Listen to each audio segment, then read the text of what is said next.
Hey there, sports history fan. This is Arnie Chapman, aka the Football History Dude, and I'm here to tell you about an awesome way for you to rub elbows with your favorite podcast hosts here on the Sports History Network, while at the same time rooting for your hometown team this upcoming NFL season. You've been hearing all about our partner, Tailgate Fantasy, the past few weeks. Well, dig on this. Tailgate created a special Sports History Network league for our listeners, so we can put the word fan back into fantasy football together. It's free to join, and if you do so before the season kicks off, you'll automatically be entered into a drawing for a free t-shirt from one of our other partners, Home Field Apparel. It's a win-win-win! So hurry up today and head to sportshistorynetwork.com/tailgate for all the details. Again, that's sportshistorynetwork.com/tailgate. Blog Talk Radio.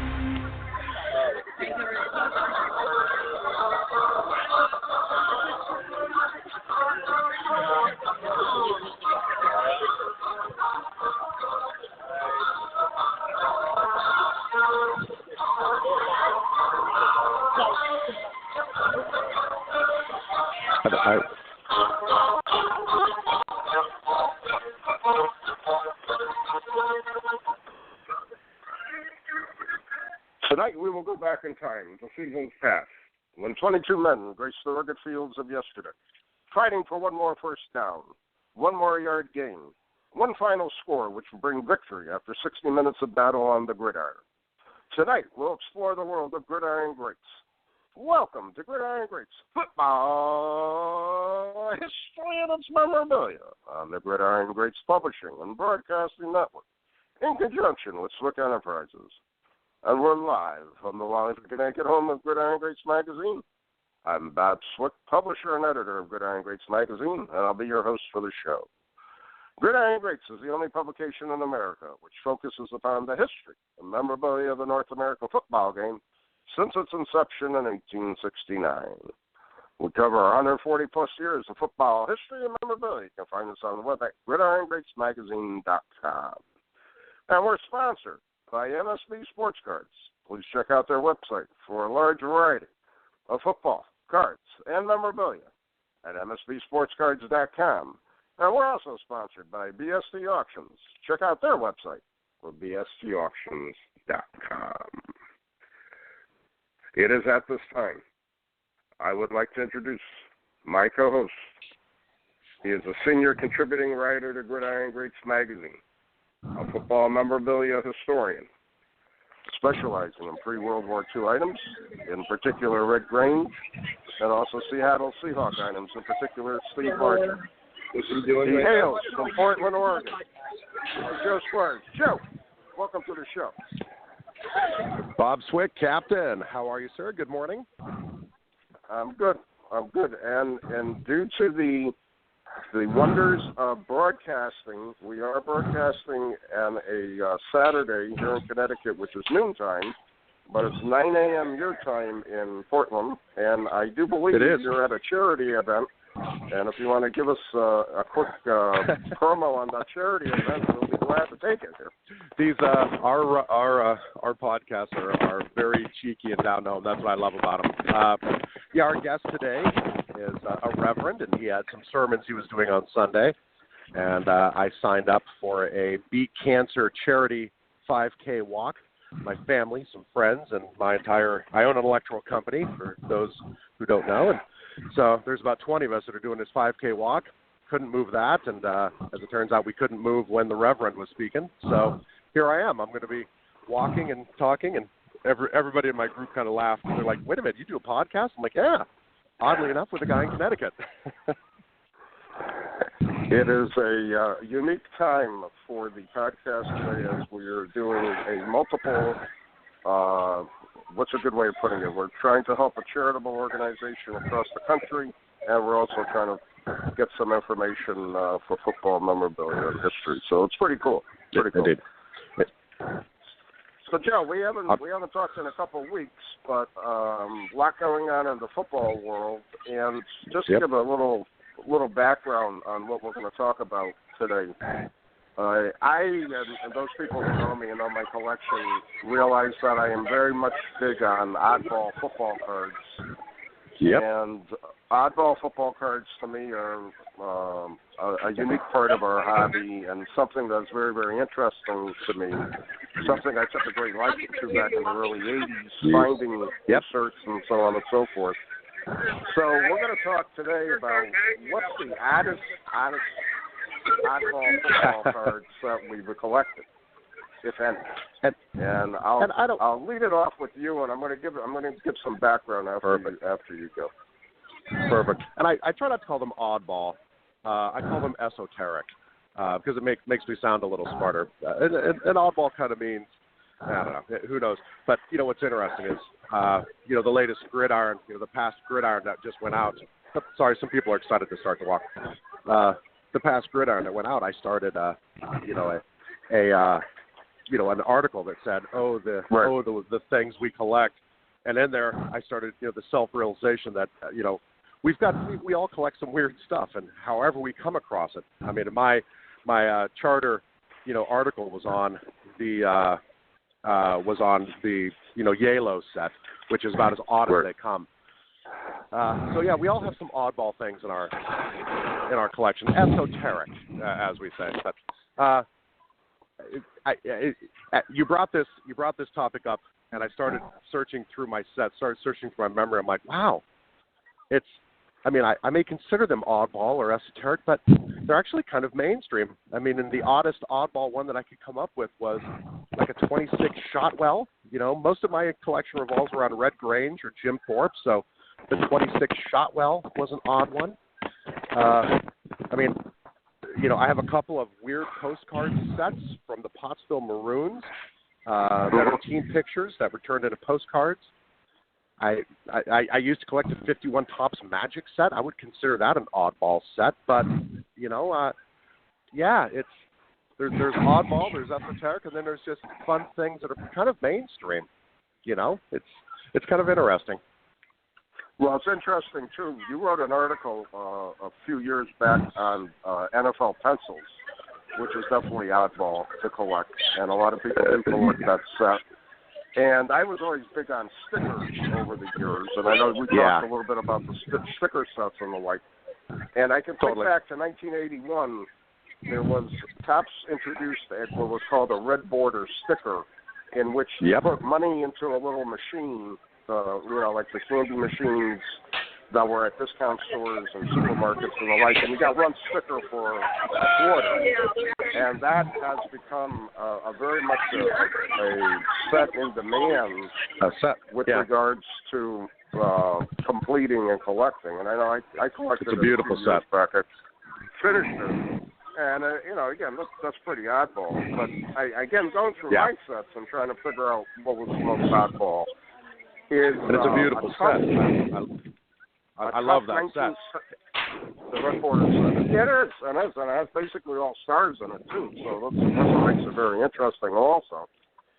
So in 1979, Icy, which is a drink, frozen drink, had a disc set, which was issued in which we still don't even know. I don't have a good checklist on it. I know there's at least 14 different cards to it. I got 7 of them. And I'm shocked at looking at it. I looked over the past couple of days to actually see what some of the prices were going for it. And the discs are like $50 each. I don't know who in their right mind is going to spend the $50 for it, but they are. Oh, jeez. And they're buying it. And it has a few stars in it. It's a pretty interesting set. So that's pretty oddball. What's the story behind that? Was that a lid? Yeah, basically, for icy drinks, apparently the disc, which is not even a round disc, there's like a little tab at the end of it. I have one in front of me to try to describe it. The red in printing with the player photo in the middle with the team name. And on the back of them, they have just a little ad for icy drink where it says the original frozen carbonated beverage. These were Michael Schechter Associates disc, which was sanctioned by the NFLPA Players Association. So I have a handful in my collection. Ricky Young from the Vikings, Johnny Gray from the Packers, Mike McCoy from the Packers, Mike Phipps from the Bears. I got Gary Fennick from the Bears. And so Tony many Reed of from these the sets Chiefs. start with us. Like you talked about the 81 red border. So many of these sets for me started with me collecting a team set or a player set. And I was introduced to the 81 red border, because I had to have a Largent card, for my master set. I found it, but it came with a bunch of Seahawk players. Next thing you know, I'm collecting that. It's one set that I actually collect. And always odd enough is you take half this stuff we collect, and it's trash in the eyes of the manufacturer. The lid, to an ice cream cone, the back of a milk carton, wrappers. I mean, we now collect wrappers and display boxes. And, all that stuff was intended to be thrown away. It's trash. And here we are, 80 years later collecting these things. And I you have to love that facet of it. Yeah, it's highly, to me, it's a lot of fun to collect because besides being so difficult to find, when you do find it, it's just, to me, it's such a good feeling to find one of those. It's just amazing. And again, I look back and when I got these icy discs, it was about 6 or 7 years ago. I won a lot of stuff at an auction, and they were included in the lot. And I had not seen this, and I really never knew anything about it. And I started checking my Beckett book, and I started doing some online research, and I saw basically there was only a handful advertised for sale. No checklist for it whatsoever. So I thought it was pretty interesting to try to see what or how many cards are actually in the set. Think of the Dixie lids, the 1938 Dixie lids with small and large for ice cream cones. I mean, those are trash, and now they're $500 collectibles. I'll keep remembering these and going. Yep. Well, another good example in the 60s, the Fairmont Dairy had a bunch of photos of Kansas City players on the box. Yep. And exactly. I mean, how many actually survived? Not that many. And I know on many advanced collectors' want lists, they're looking for those cards. And I have one in my collection, and that's it. And to me, it's a type. If you take the root of this, any cut plug card. Or tobacco card, a tea card, take the Mayo card. Did they intend for those to be collectible, or really what they were doing is jamming a football card into a pound of tobacco to get people to buy the tobacco. Were they intending for those to be collectible, or were they just looking to have people go, oh, interesting, and then throw it in the trash? Who knows? But fast forward 100 plus years, T206, Mayo, all these sets. I mean, they're fillers. Mm-hmm. It's just amazing to me. And then the other big phenomena of oddball collecting, something I got in very, very early, were police sets of the early 1980s. And these were basically given away by police departments to try to get kids to, associate better behavior, good behavior, anti-drug behavior with, the players and the like. And that became almost a cult-like following, especially in the mid-'80s when they were at the height of their popularity. And I'll also point out the only team that still does the police sets that I know of in this day is the Packers. They have the longest-running series of police sets. They started in 1983, and they're still going strong in 2016. So it's pretty interesting. And I know your Seahawks had quite a few. See, it's 79. Starts with 79. Yep. That 1979 was our first police set. Yeah. Yep. I have the Steve Largent. I have all of them because I've collected. A lot of times it's easier to fill that in, fill that blank in by buying the whole set. So, 79 up through 89, I believe. Yep. And to me, a lot of player collectors like yourself with other teams also, they'll buy the whole set, just pull that player out, and basically either toss the other cards away, and or just give the other cards away. So I see so many split police sets over the years. It's amazing. I know I got a bunch of them that are broken up that people wanted certain cards out of, and so on and so forth. And very interesting to me. Or college players. Collectors who collect only college players, they possibly will find a college player from their college in that police set, so they want that one card, and it's a common. You might not, and so forth. Yeah. You might not. I'm sure you've heard of this because you're obviously the captain of football, the ambassador of football lore. But in 1976, the Seattle Seahawks had a team set come out, and it's called the Fred Meyer set. Fred Meyer's a local grocery store here in the Northwest, and they're large. They're size of a cabinet card, black bordered. They're beautiful. And there's a lot of people who are like, the Fred Meyer set came out before the 77 rookie set. So, so for example, Steve Largent's rookie card could actually be considered the 76 Fred Meyer store issue. And, a decade ago, I got into collecting those. I actually, here's a fun story. I completed my 76 Fred Meyer Seahawks set when I ran into Mike Blaisdell at a show up in the Seattle Tacoma area.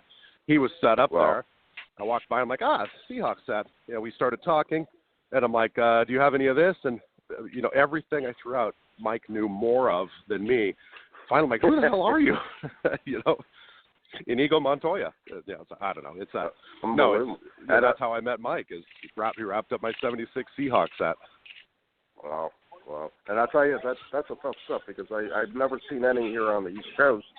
And the other thing that you have, the other Seahawk oddball set that's very difficult is the Nally's chip set, which I don't see much of out here. I think I got one of those I won in the auction as a type card or whatever, and that's about it. So. And I love that. That's not a set. Those are on the back of potato chip boxes. And all right. I can remember being a kid and absolutely loving these chips. We bought those chips just for those. And I would cut them out and I would thumbtack them to my wall. They're beautiful. And, much of why we collect is nostalgia. And I can remember, 10, 15 years ago coming across one of those. I'm like, oh, my gosh. It took me back to being, 10 years old and thumbtacking, the back of, chip boxes up on my wall. Yep. It's amazing. Yep. It is. Pencils. And to me, that's the beauty of oddball football collecting. I always said to a couple people, and a few people know what I'm going to say now, with regards to oddball football. I would have less problem selling my run-up cards from 48 up than I do selling my oddball stuff. And I have sold some of my oddball stuff over the years because people really pressed me. They really needed it. They needed one card to finish a set, and I always said, I'll always do that, and I'll look again for the cards, so on and so forth. But it's just truly amazing. Oddball collectors for football are unique, and they're not a dying breed, in my opinion, because there's still a great deal of demand for oddball football cards, and I think that it's always going to be that way. Yeah, you just get exposed to it. I mean, take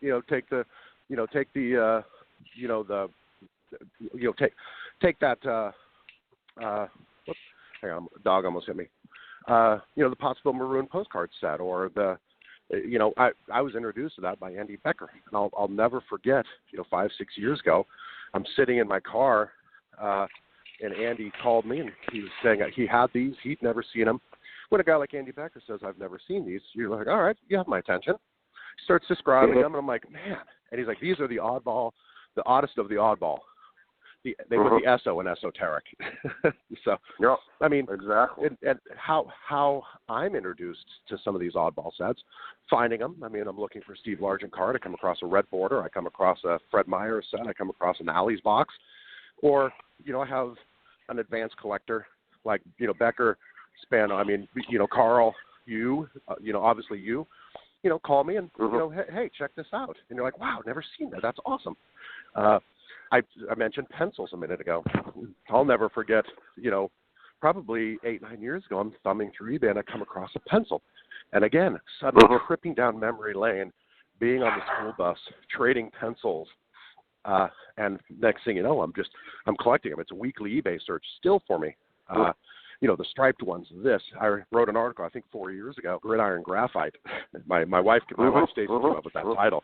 We were coming back from a Seahawk game. I think the Seahawk game where the Seahawks beat the Packers, late on a, touchdown reception at back in the end zone. Yeah.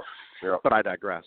But yeah, I just remember when I was telling her about the article, we were describing it, and I was trying to come up with a fun title, and she came up with, Gridiron Graphite. So it was one of my favorite titles. So a play on Gridiron Greats, obviously. So.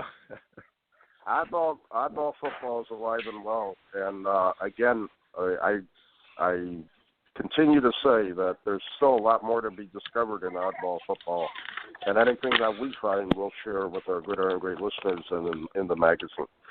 At this time, I believe our guest is ready. Our guest today is a football historian. He's dealing with the early professional game of football, in particular his father, Mr. Hap Moran.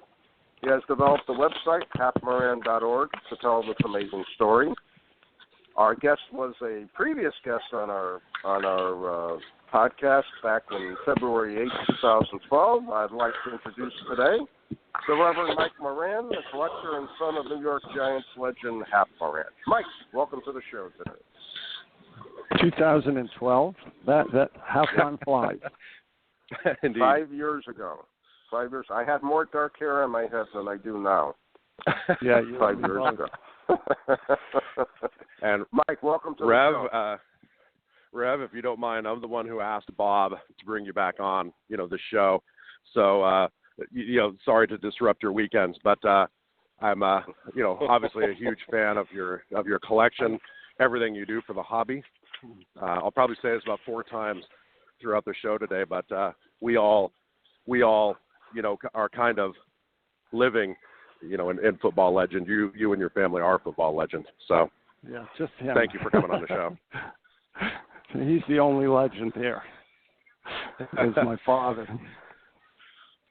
Well, think Mike, about everything that you do for the hobby. Think about everything that you do for the hobby. I mean, just you have more knowledge about football history in your pinky than I do. So It's amazing. Thank Truly you. amazing information. Mike, let's start off by if you could tell our listeners about your father, Hap Moran. So, my father was from a family that was very early settlers in Iowa, and by the time he came around, he was born in 1901, they were in the railroad business. And his father was killed in a rail yard accident when he was in 1907. So my father, as soon as he was old enough, he went to work in the railroads. And summers, he would spend the entire summer traveling the rails, fixing damaged track. So sledgehammers, steel, stone, hauling, lifting, swinging. This was his summer. So he was pretty strong by the time he got to high school, and so they had a football team in Boone where he went to high school.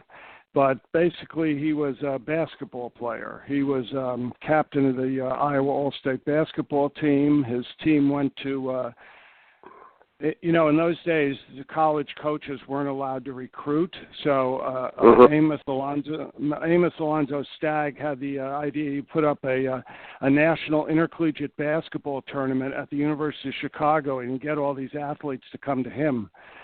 So my father went there, played in that tournament. He was named an All-American in basketball. So then he went to Grinnell College in Iowa for a year and then got recruited by Carnegie Tech, which is now Carnegie Mellon, which was really a football force in those days, and played one season there.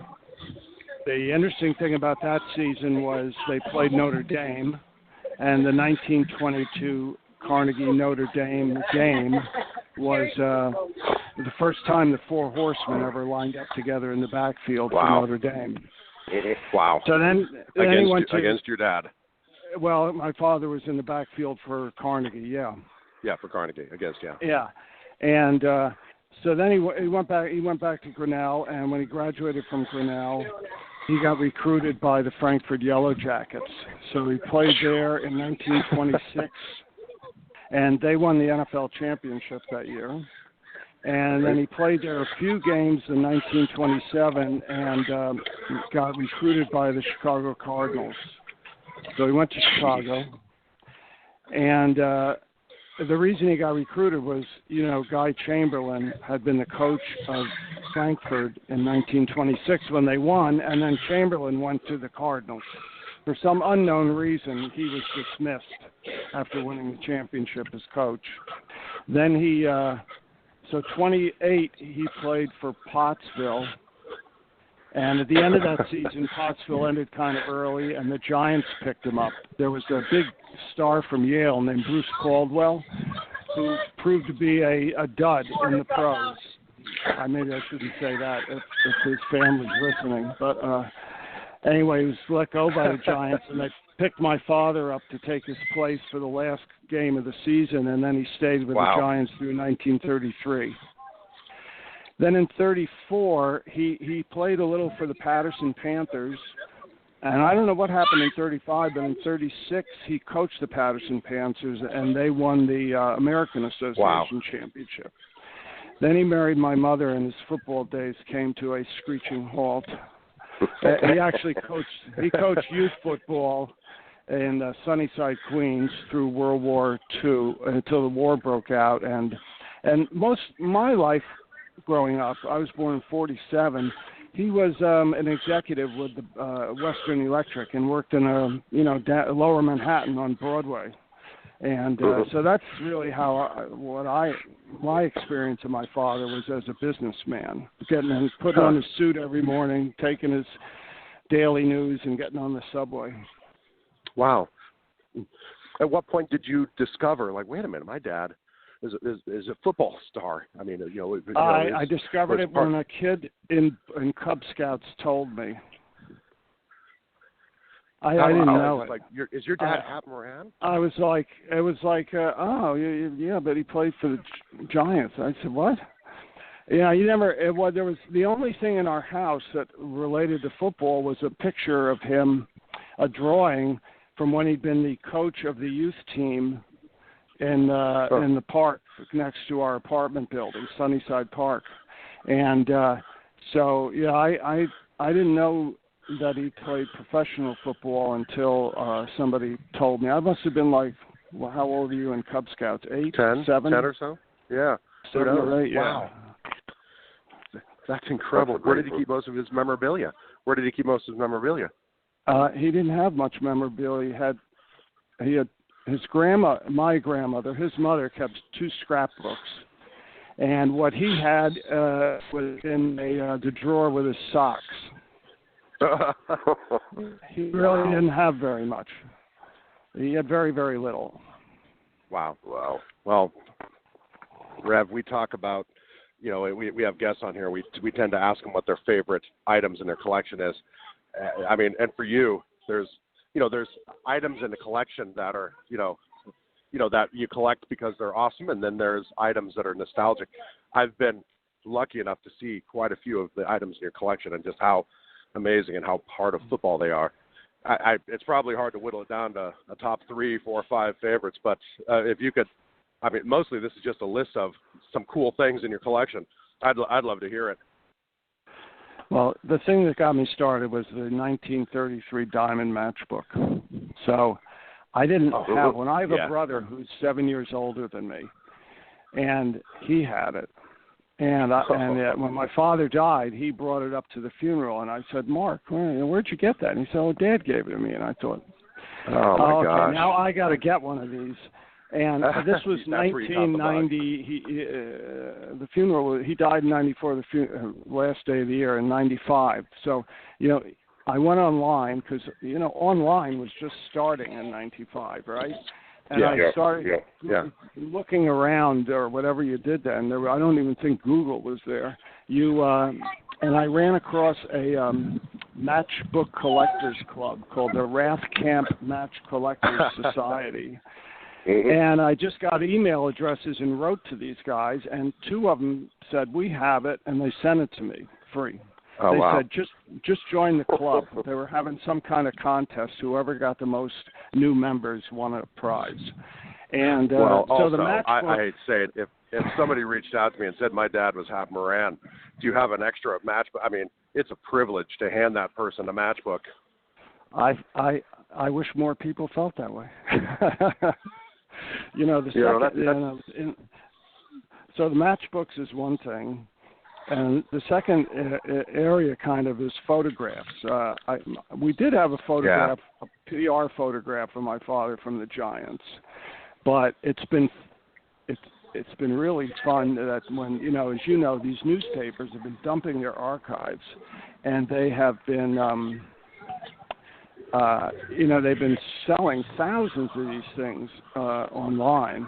And so getting some of those photographs, one in particular that I really liked was the night before Steve Owens' last game as coach of the Giants. He was on television, and it showed up on I think it was eBay, a picture of my father with Steve Owen in the studio that night. Wow. And Steve Owen is there holding the game ball from the Sneakers game.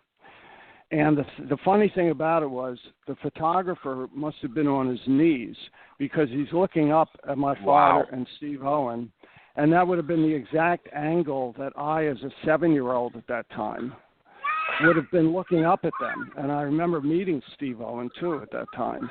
Wow. And so that photograph just was, like, perfect.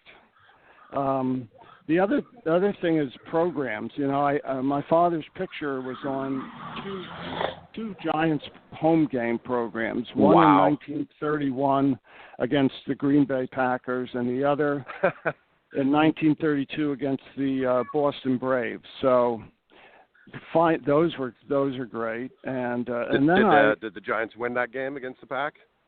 Yes. Oh, no, they won the 31 game, which is when he set the record for the longest run from scrimmage. I don't think they won the 32 game. Yep. Wow. And then I was on a hunt for the 1933 Bears-Giants championship game program, which is incredibly rare, and so I finally found one of those. And then he got a watch as a commemorative gift for winning the NFL championship in 1926. So that's an item. And then the last thing, which I never even knew was out there, was I have a signed football from the 1930 game where the Notre Dame All-Stars played the New York Giants. And so it's got my father on it and all the Giants, Tim Mara, Newt Rockne, the Four Horsemen. It's a crazy thing. It's unbelievable, really. Your office could be a wing at Canton. Yeah.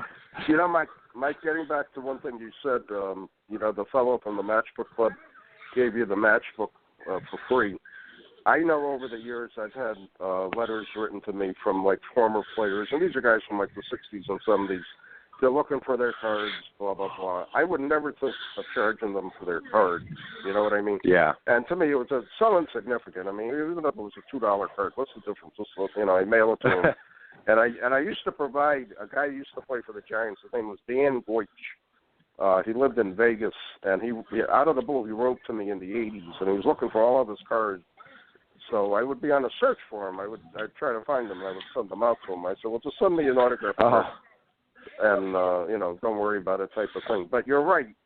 It should be an honor for a lot of dealers to present to families such as you, of a family member's playing days. I think that etiquette should be reintroduced in the hobby. Unfortunately, it's not. But look at what Rev just said, where he said, "I wish more people thought about it like that." Then here we all are.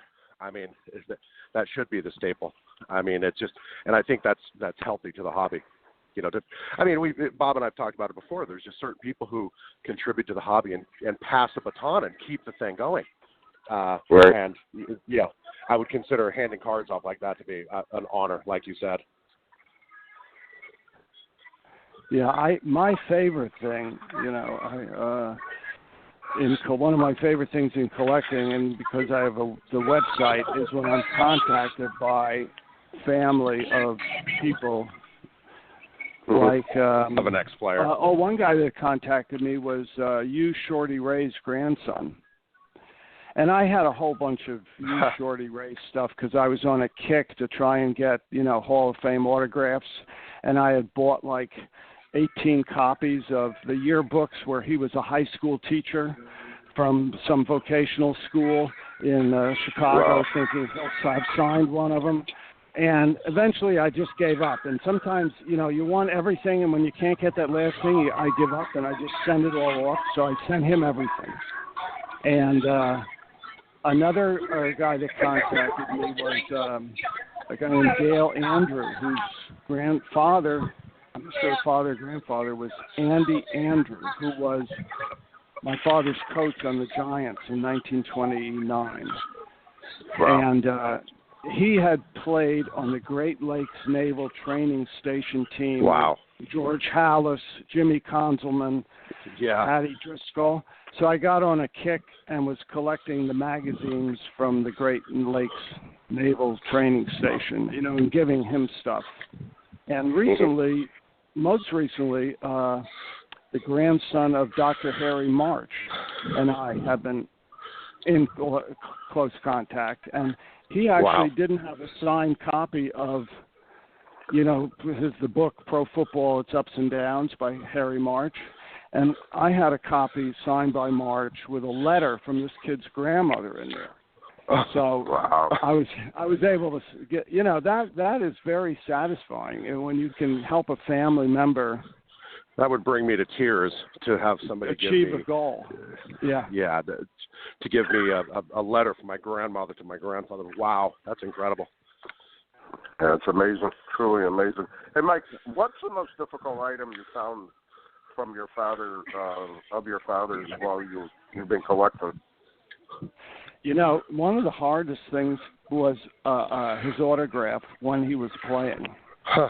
Wow. And you talked earlier about things that were meant to be thrown away in the oddball card, like the caps of things and whatever, the wrappers. I first got something that he had signed. It was a dumpster dive, not me, but it was somebody was cleaning out the house of a woman, the widow of a guy named Charles Chaplin. Not the actor, but a guy who had worked in the front office of the Giants in the 30s and was also part owner of the Detroit Lions at one point. And there were all these snapshots, and I ended up with them, and on the back, I don't know if the person who sold them noticed it, but every player signed them.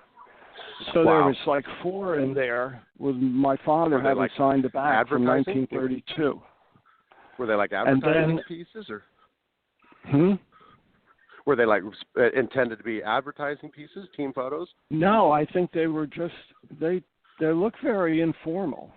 I mean, there's one of my father and Bill Owen, Steve Owen's brother, like in sweatpants, with they're just informal pictures somebody took, their snapshot size.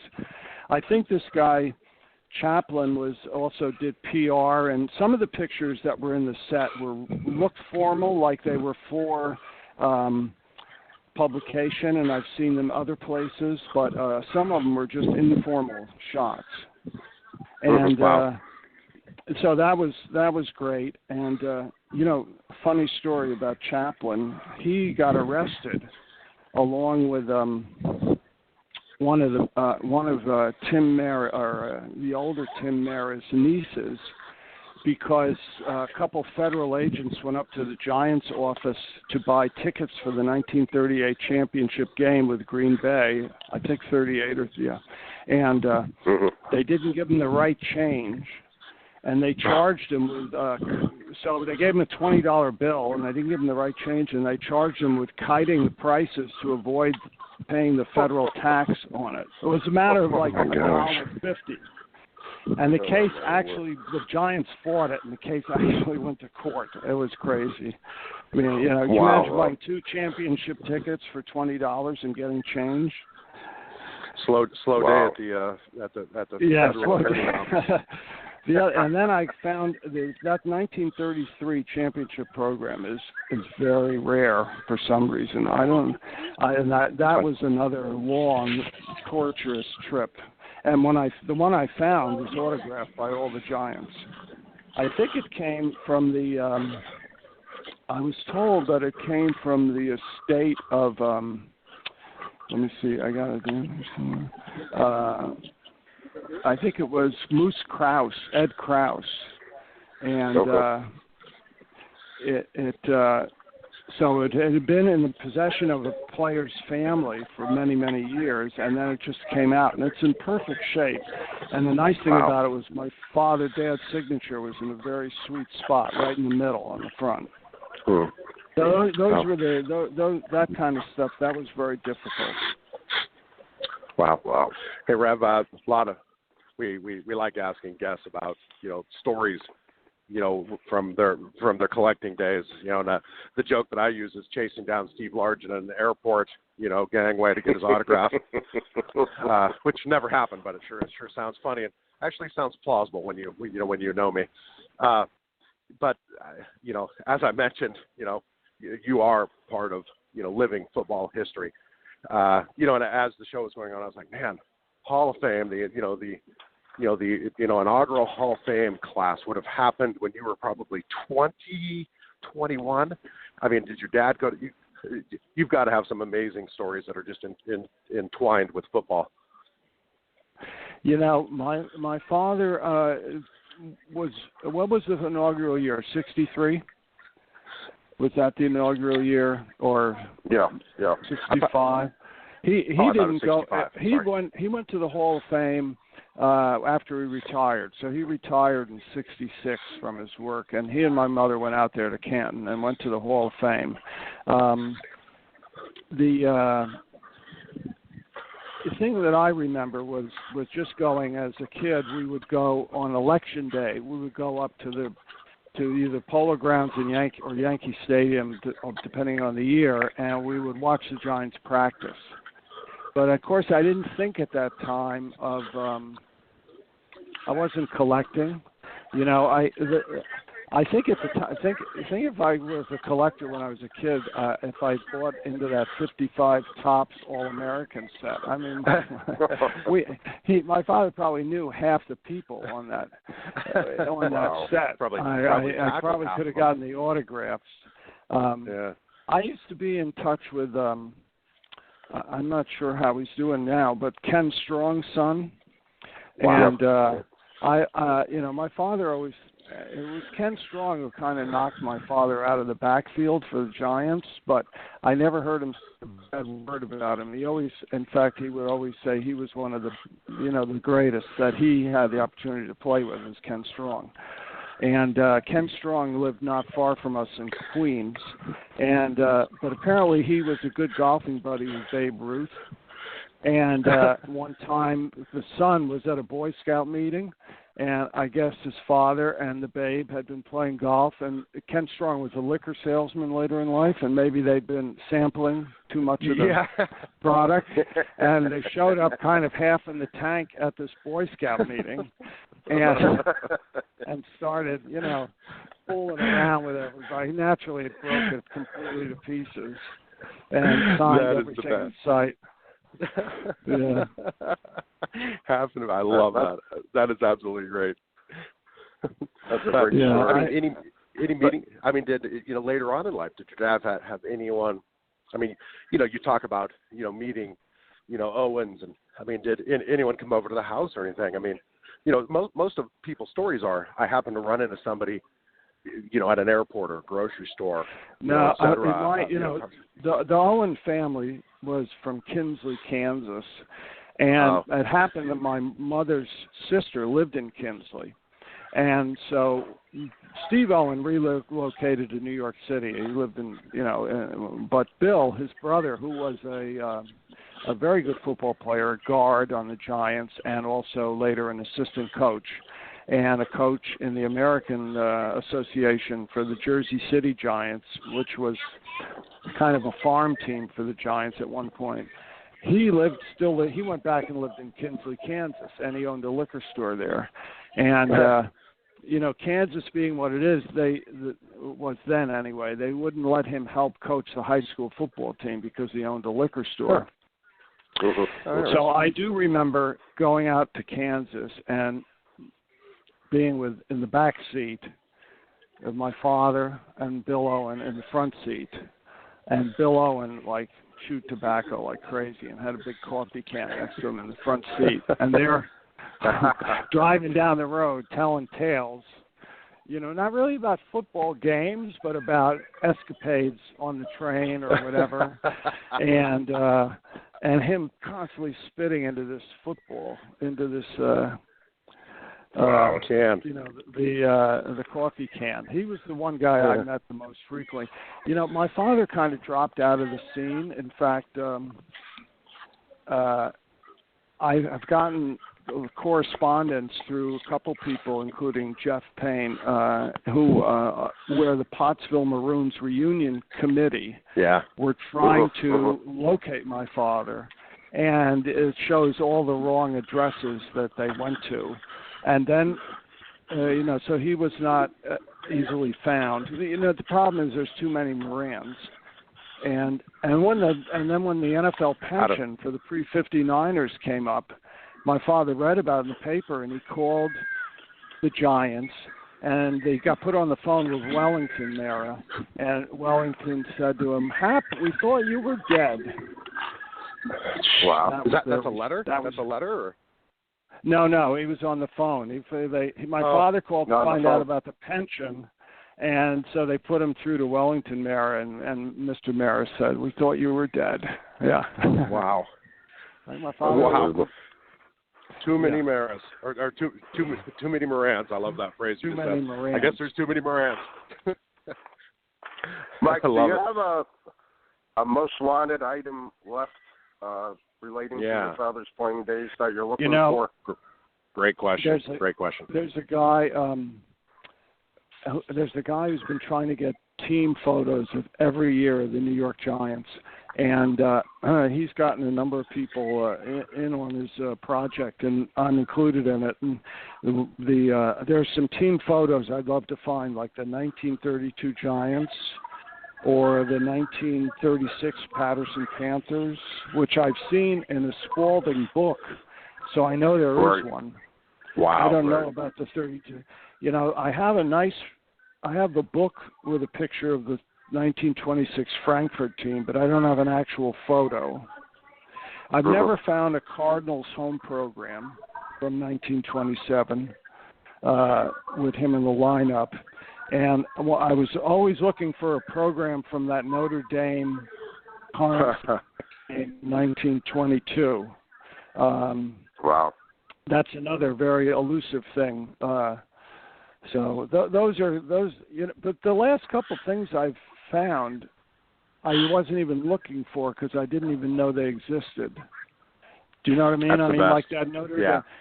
So that 1922 game was the first time that the Four Horsemen lined up under Rockne, and the 1930 game was the last time. That was the last time Rockne coached any Notre Dame team. So I would like to bookend that. But finding the football, I didn't know that football was out there. I wasn't really looking for it. It just came up, and well, I'm sure your dad didn't make a list of everything he ever signed. Yeah, I really. That's amazing. He had no list. No, he was very much of a So if you were to go to a banquet or something, and it would be a big event, and somebody might save the program, he'd be the guy who'd fold the program up in his pocket and throw it in the trash as he got on the subway. Yeah, he was not a keeper of things. Were you a collector before your dad passed away? Did you ever get a chance to wax nostalgia with your dad and just tell me about tell me about the first time you stepped on the field, Dad. Tell me about the Notre Dame game. Tell me about meeting the Maras. I mean, did you ever get a chance to appreciate that? No, that's sort of my father would not. The best thing, one of the better things that happened was when he turned 91 years old. His record, he still held the record then for the longest run for the Giants. It had been an NFL record, but now it was still a Giants record, and it was 91 yards. So the Giants, and he was living in a nursing home. I can see it from my house. So he'd been up here with us for a while and had to go in the nursing home after a surgery on his leg. So they came up and they did like a 45-minute interview with him, and that was the best bit of information I ever got about his playing days. I mean, they asked him about the 91-yard run, and, he and Johnny Blood McNally had been teammates on the 28 Pottsville team. And so his fond memory of the 91-yard run was that he passed McNally twice, he said, in the course of making his way down the field. And I you could see from the smile on his face, he still felt the satisfaction of it. Wow. But no, we never. It was all family stuff when we were together as a family. I would have liked to have,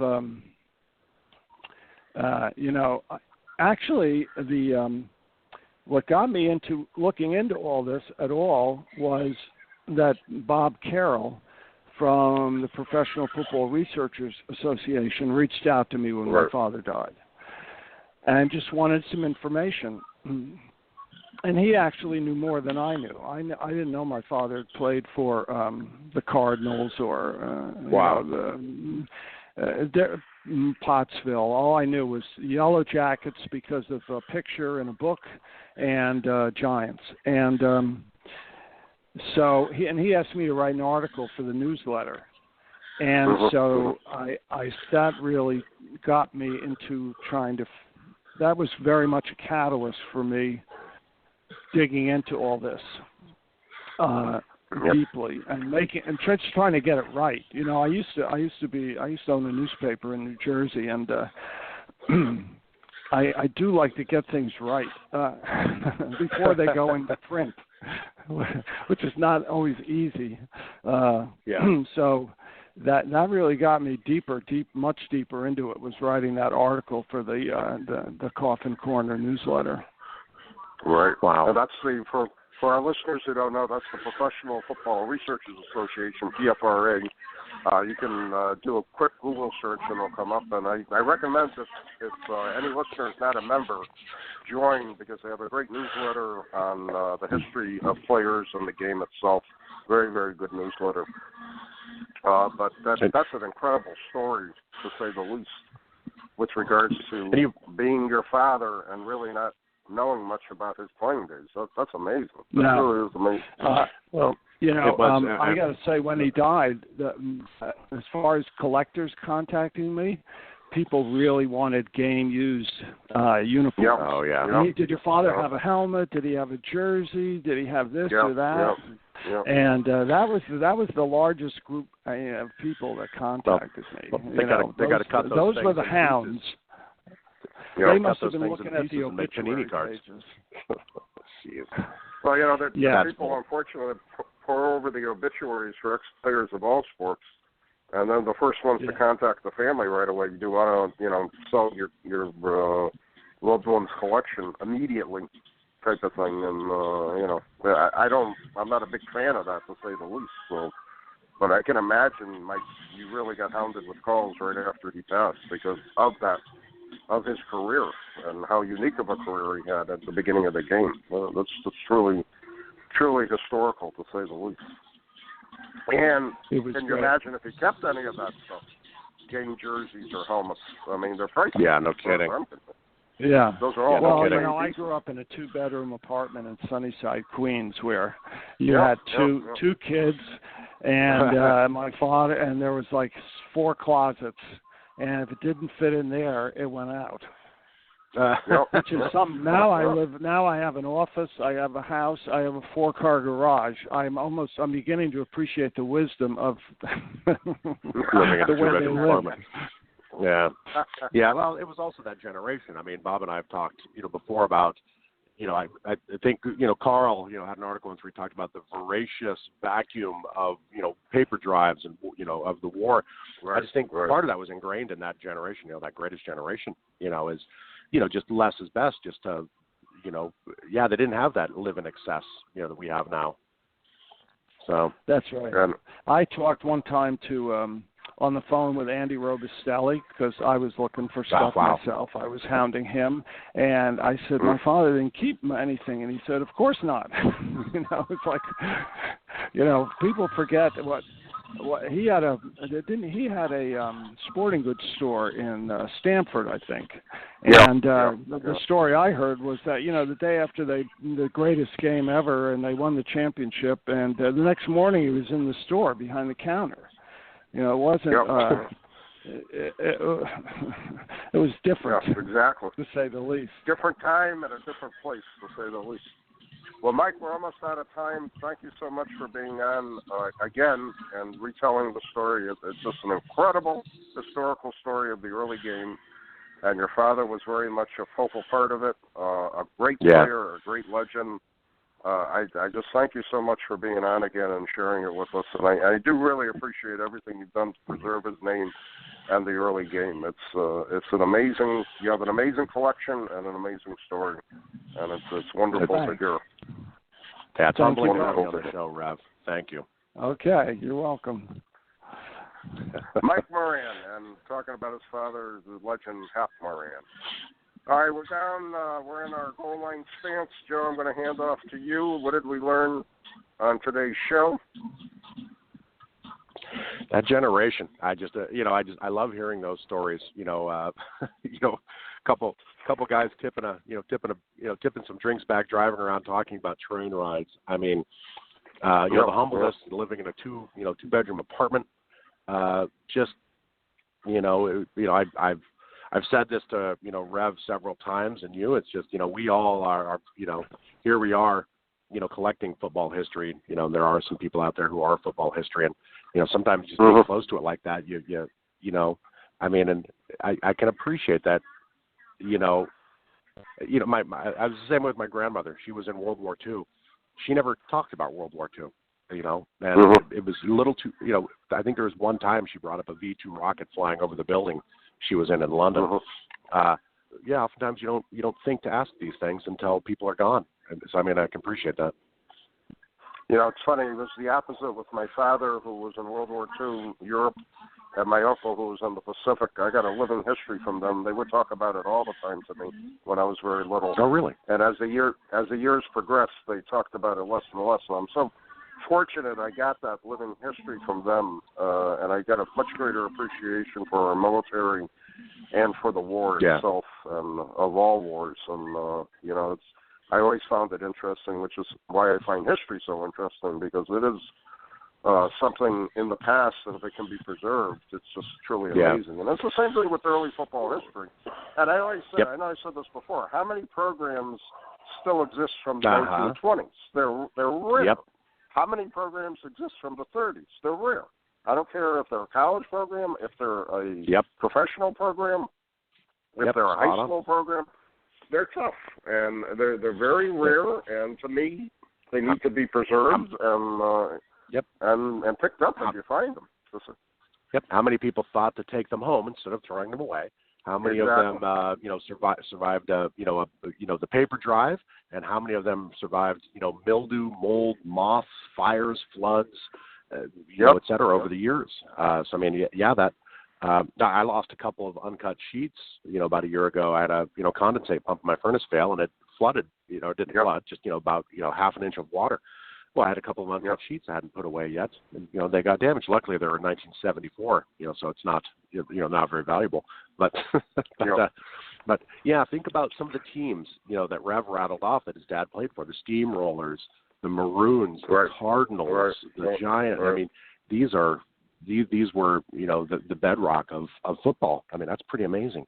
The Maroons. And the other thing, played, and the other thing too, you go to a show like the National, and how many of those actual old programs you see? Maybe two dealers have maybe a half a dozen programs between the two of them, and I don't understand why they're not bought on the spot.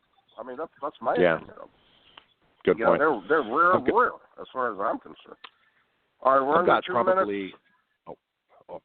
Sorry, I was going to say I probably have 20 or so old pre-1900 tickets. It's like Yale versus Harvard. Tickets I have no connection to. But every once in a while I stop and think, sell these. But then I go, wait a minute, how many tickets are there? From 1895 or so. I have to keep these. I have to preserve this. I had a Yale program, a Yale Harvard program from 1920. and I had an advanced collector hound me nonstop for about a year. That was the last program he needed for his collection. And I sold it to him. And I sold it to him at a high price because I know it was not going to be replaceable for me for a long time. But, you know, I understand the mentality of the collector. Now, we're almost out of time. Our final wrap-up will be July, broadcasting a couple of shows. I'm hoping we're going to do one show from the National, and we're going to do one regular show, but we'll keep you posted on the website with regard to it. Joe, great show today. I'm thankful you took time out from your walk there to help us out. And, hopefully the background wasn't too much. There was one point about 20 minutes ago. It added to the flavor of Gridiron. There was one point about 20 minutes ago where my daughter wanted to ride on my shoulders. I'm like, no, sweetie, no. Sponsored by MSB Sports Cards. Check out their website, msbsportscards.com, and BSD Auctions. Check out their website, BSD Auctions.com. Thanks for listening. We'll be back in July. Have a great day.